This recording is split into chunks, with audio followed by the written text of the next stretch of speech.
Bonjour, je m'appelle Josiane Caron. 100 ans, je suis ergothérapeute. Que ce soit pour utiliser un crayon ou simplement manipuler des objets durant les jeux, avoir une bonne conscience de la position de ma main dans l'espace, mais aussi des doigts les uns par rapport aux autres et leur position sur l'objet.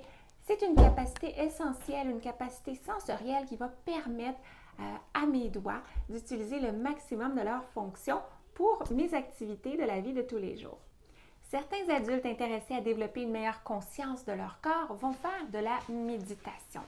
Alors moi, ce que j'ai pensé qui serait intéressant pour vous serait de vous proposer une activité pour développer la conscience de la main.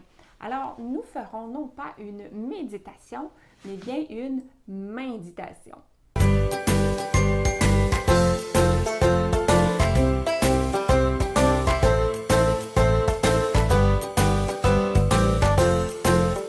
Avoir une bonne conscience de ma main peut m'aider à développer des mouvements plus automatiques sans avoir à les surveiller toujours avec mes yeux.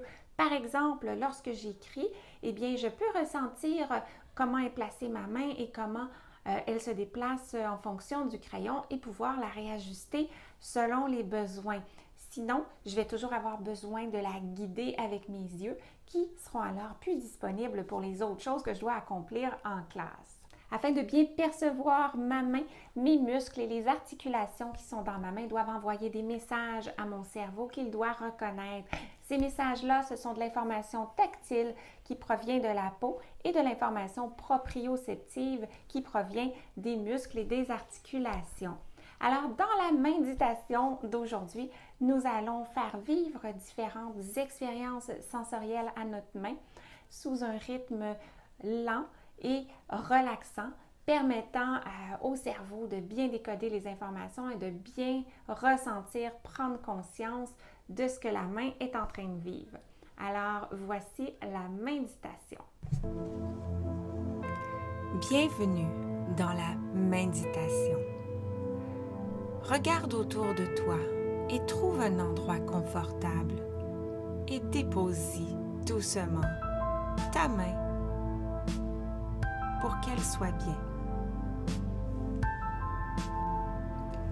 Je t'invite maintenant à libérer ta main de cette tension en la serrant sur elle-même pour faire un point et en la relâchant tout doucement. Prends maintenant une grande respiration en faisant entrer l'air par ton nez et en ressortant l'air en soufflant par ta bouche sur ta main.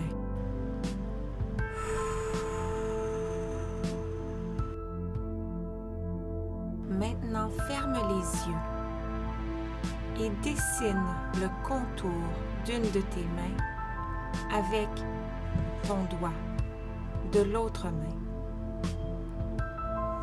Frôle doucement la peau entre tes doigts pour bien ressentir la forme et la longueur de tes doigts. Garde les yeux fermés. Maintenant, appuie sur ta main avec ton autre main. Ressens bien la pression profonde. Est-ce que ta main aime cette sensation de câlin? Ou au contraire, se sent-elle coincée? Retire ta main pour l'en libérer et redonne la liberté à tes doigts. Laisse-les se relever, un à la fois. D'abord le pouce, l'index, le majeur,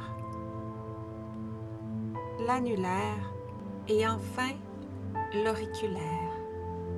Maintenant, tourne ta main pour avoir la paume vers le haut et replie ton pouce pour faire un contact avec chacun de tes doigts. Index, majeur, annulaire, auriculaire. Index, majeur, annulaire, auriculaire.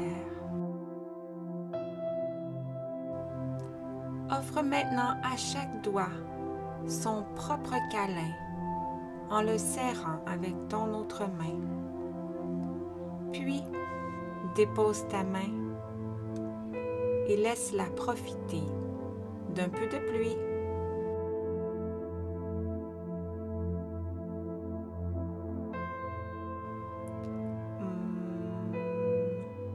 Je te félicite d'avoir complété la méditation. La prochaine fois, tu feras l'autre main. La méditation est une activité qui peut aussi contribuer au développement de la dominance manuelle en aidant l'enfant à prendre conscience de sa main dominante.